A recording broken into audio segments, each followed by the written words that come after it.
Hello students, कैसे हो आप।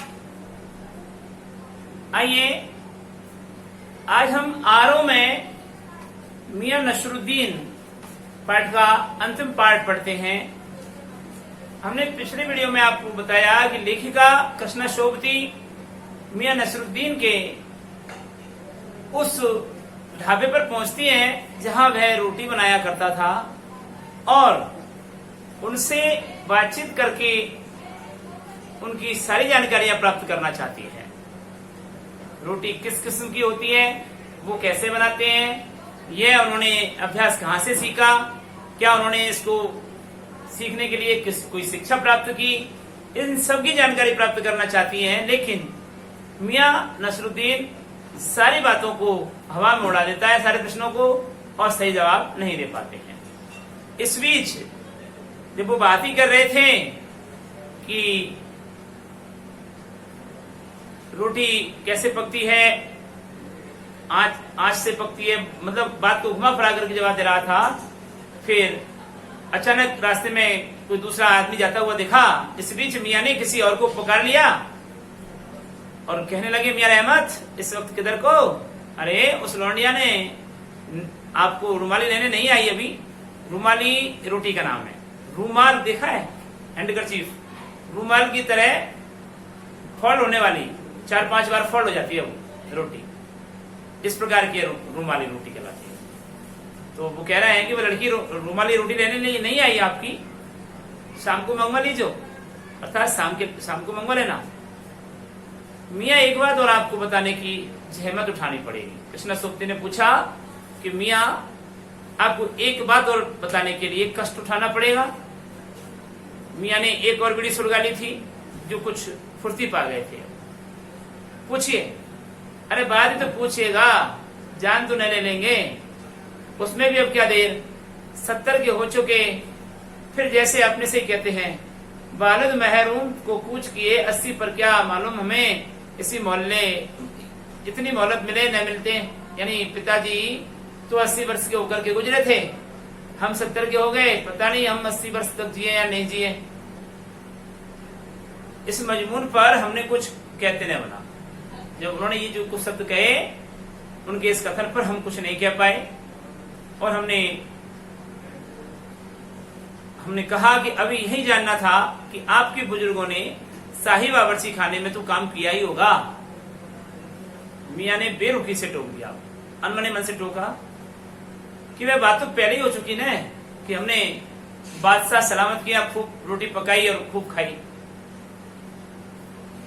तो अब बात कहाँ रह गई है। वो तो चुकी साहेब पर जानना चाहता था, यह था कि दिल्ली के किस बादशाह के यहाँ आपके बुजुर्ग काम किया करते थे। अजी साहब, क्यों बाल की खाल निकाल दो। बाल की खाल निकालना मुहावरे का क्या अर्थ है, बारीकी से तहकीकात करना।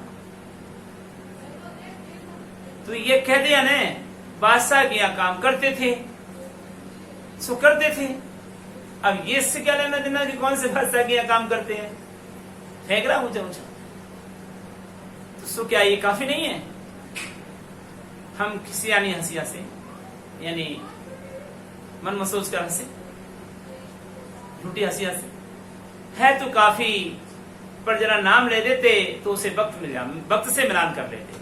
हाँ ये बहुत है उन्हें को तो, लेकिन यदि आप नाम ले देते ना, तो हम उसे अपने वक्त से मिला लेते, समय से मिला लेते कि उस समय ये राजा हुआ था, ये सम्राट हुआ था, और उस समय आपके पिताजी का या दादाजी का समय था, तो कितने वर्ष तक आपके दादाजी ने काम किया, कितने वर्ष आपके पिताजी ने काम किया। तो ये थोड़ा अनुमान लगा करके फिर हम आपके बारे में छापते। तो वक्त से मिला लेने का मतलब ये हुआ। खूब, पर किससे मिलाते जनाब आप वक्त से? वक्त से मिला लेते, खूब किया आपने, पर जनाब महाशय आप वक्त से किससे मिलाते? मियां हंसे, जैसे हमारी खिल्ली उड़ा रहे हैं, हमारा मजाक उड़ा रहे हो। वक्त से वक्त को किसी ने मिलाया है? समय से समय को किसी ने मिलाया है क्या आज तक?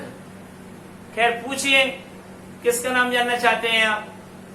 दिल्ली के बादशाह का ही ना, उसका नाम कौन नहीं जानता? जहां अपना बादशाह सलामत, लेकिन बादशाह का नाम नहीं है, ये तो उपाधि है। जहां पनाह यानी सम्राट, बादशाह सलामत यानी बादशाह। अब नाम क्या है उसका, नाम नहीं बता रहा कि कौन सा बादशाह था जिसके यहाँ रोटी बनाते थे पिताजी। कौन से, बहादुर शाह जफर की मियाँ ने खिंच करके कहा कि अलट पलट करके वही बात, अरे लिख दीजिए बस यही नाम, आपको कौन बादशाह के नाम चिट्ठी रुक का भेजना है, कोई सा नाम लिख दो, अकबर का लिख दो, हुमायूं का लिख दो, बाबर का लिख दो, फिर चाहे जहांगीर का लिख दो, किसी का लिख दो, लिख दीजिए बस। आपको कौन सा बादशाह के नाम चिट्ठी भेजनी है, कौन सा रुक्का भेजना है, कि डाक खाने वाले को सही सही पता चाहिए। हमें बिटर बिटर अपनी तरफ देखते पाया तो उसे लाकर उसके कारीगरी से बोले। हम जब बिटर बिटर यानी अनमने मन से उसकी तरफ देखने लगे, आश्चर्य से ताकते रहे, तो वैसे रिलाकर अपने कारीगर से बोले, अरे ओ बब्बन मियाँ भट्टी सुलगा दो तो काम से निपटे। ये बब्बन मियाँ कौन है साहब? मियाँ ने रुखाई से जैसे फाकी काट दी, मैंने रूखे मन से कि कलेश काटो, कह दिया अपने कारीगर और कौन होंगे। मन में आया पूछ ले आपके बेटे बेटियां हैं, पर मियाँ नसरुद्दीन के चेहरे पर किसी दबे हुए अंधड़ के आसार देखकर यह मजबूर हमने नहीं छेड़ा। यानी हम जानते थे कि अब अंधड़ आगे आया, वो बोलने लगेगा, फिर हमें छिड़क देगा, इसलिए हमने ये कथानक अभी चालू नहीं किया, पूछा ही नहीं कि क्या पूछना चाहते हैं हम। यानी वो ये जानना चाहती थी कि क्या आपके बच्चे भी हैं, तो बच्चे यही काम करते हैं क्या। तो अब वो कहने लगी, मन में आया पूछ रहे कि आपके बेटे बेटियां हैं, पर मियां नसरुद्दीन के चेहरे पर किसी दबे हुए अंधड़ के आसार देखकर यह मजबून हमने नहीं छेड़ा। तो कहने लगे, इतना जरूर कहा कि ये कारीगर लोग आपकी सादगी करते हैं, आपके शिष्य हैं कारीगर, आपसे पढ़ने आते हैं, आपसे सीखते हैं कुछ। खाली सादगी नहीं करते साहब, खाली शिष्य नहीं है ये हमारे, गिन के मजदूरी देता हूं, 2 रुपए मन आटे की मजदूरी, यानी 2 रुपए 1 मन आटे की रोटी बनाएंगे तब ये 2 रुपए लेंगे। मजदूरी देखो आप कितनी अच्छी थी उस समय। 4 रुपए मन मैदे की मजदूरी, और मैदे को 4 रुपए देते हैं डबल इसके। हाँ, ज्यादातर भट्टी पर कौन सी रोटियां पका करती है? मियाँ को अब तक इस मजबून में कोई दिलचस्पी बाकी नहीं रही थी, यानी अब कोई इंटरेस्ट नहीं था उसको हमारी बातचीतों पर। फिर भी हमसे छुटकारा पाने को बोले कि बाकर खानी, शीलमार, ताफ्तान, बेशनी, खमीरी, रूमाली, गाव, दीदा, गाजीवान, तुनकी, यानी कि कौन कौन सी रोटियां बनाते थे वो, उनका उन्होंने बखान किया है। 56 प्रकार के जो व्यंजन बनाते थे उनमें से कौन सी रोटी मियां नसरुद्दीन शाह के ढाबे पर मिलती थी। तो हमने प्रश्न भी आपको अमृत में करने के लिए लिखा कि मियां नसरुद्दीन द्वारा बनाई जाने वाली रोटियों के नाम बताइए। तो वो ये रोटियां हैं, रोटियां हैं कौन सी? बाकर खानी, शीलमार, ताफ्तान, बेशनी, खमीरी, रूमाली, गाव, दीदा, गाजीबान, तुनकी।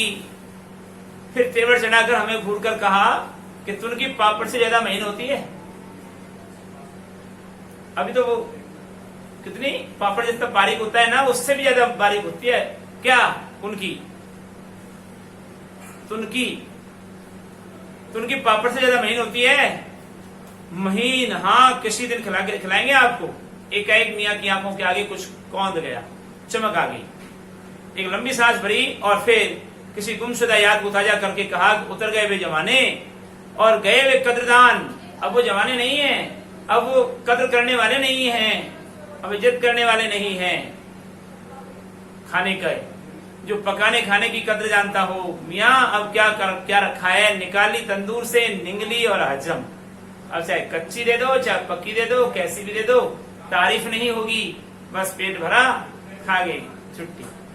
तो ये था कृष्णा सोबती का असफल प्रयास। वो नहीं पूछ पाए, जो पूछना था उनका उत्तर उनको नहीं मिल पाया। तो आपको आपके इस होमवर्क के लिए प्रश्न लिखना है कि तालीम ही बड़ी चीज होती है। तालीम यानी शिक्षा की भी शिक्षा। अब शिक्षा क्या है? रोटी बनाने की कला है, इस रोटी बनाने की कला को भी यदि हम कलाकारी के साथ में सीख लें, शिक्षा के साथ में सीख लें, तालीम ले लें, इसकी भी शिक्षा ले लें, तो ये तालीम की तालीम कहलाती है। तो तालीम की तालीम ही बड़ी चीज होती है। यहां कृष्णा सोबती ने तालीम शब्द का 2 बार प्रयोग किया। क्यों किया है? ये प्रश्न तो अलग हट करके हमारा प्रश्न है कि इस पंक्ति का आशय स्पष्ट कीजिए। ठीक है,